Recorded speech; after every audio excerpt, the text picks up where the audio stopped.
He estado releyendo el segundo libro de David Allen, que se llama Ready for Anything. Y si no lo has leído aún, te lo recomiendo ampliamente. La historia que cuenta David sobre el origen de ese libro es genial. Básicamente dice que después de escribir su primer libro, Getting Things Done, comenzó a venderse excepcionalmente bien como lo hace hasta hoy en día. Y el editor le dijo, David, esto es genial, ¿podemos escribir otro libro?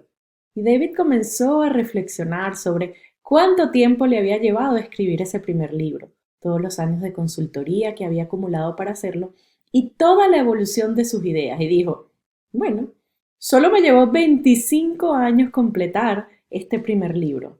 ¿De cuánto tiempo dispongo para el segundo?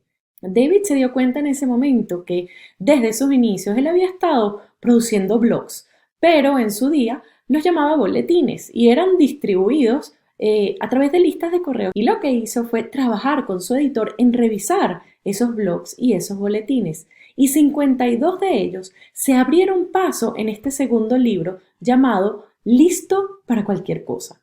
Esos 52 capítulos son estupendos, son geniales. 2 o 3 páginas por capítulo. Y cada uno es una inmersión un poco más profunda en algunas de las mejores prácticas que apoyan los modelos de las formas de trabajar y pensar.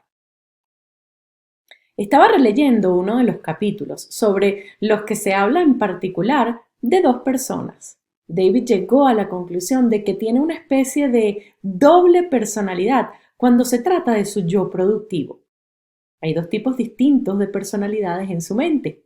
Un personaje que se llama el hacedor, el doer, que se enfoca en moverse hacia adelante en el sentido de decidir cuáles son esas próximas acciones y ejecutar esas acciones y hacer que las cosas sucedan.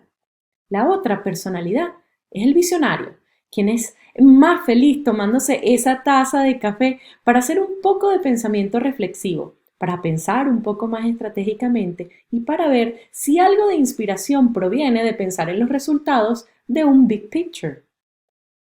Mientras leía el libro, reflexionaba sobre mi propia situación y lo que he vivido y experimentado al trabajar con los clientes. Una de las cosas interesantes que dice David es que reconoce que si estás en modo visionario, pensando en ese big picture, puede ser bastante agravante si tu otra personalidad, el hacedor, el doer, comienza a intentar adueñarse de tu mente. Si estamos pensando en un panorama general y estamos pensando estratégicamente, el hacedor en esencia está diciendo, sí, pero ¿cómo vas a hacer esto? ¿O cómo debo hacer aquello? Manos a la obra. Viceversa ocurre si estás en modo hacer, ejecutando las próximas acciones y el modo visionario aparece diciendo, oye, sé que estás haciendo esta próxima acción, pero hay todo tipo de otras cosas que podemos considerar para hacer en este momento. Te animo a pensar en cómo se ve esto en tu propio mundo. ¿Estás de acuerdo?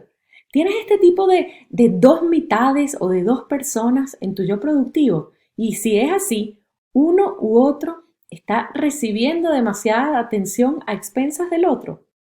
Estaba pensando en esto en mi propia práctica y siendo honesta, probablemente paso un poco más de tiempo en el modo hacer, en el doer, que en el modo visionario.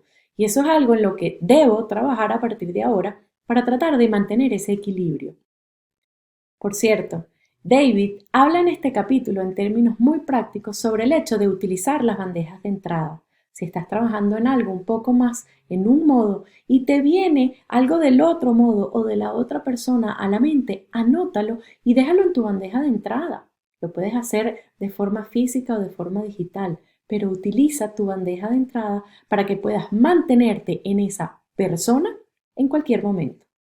En términos prácticos, las listas de próximas acciones y el calendario son el enfoque principal del doer, del hacedor.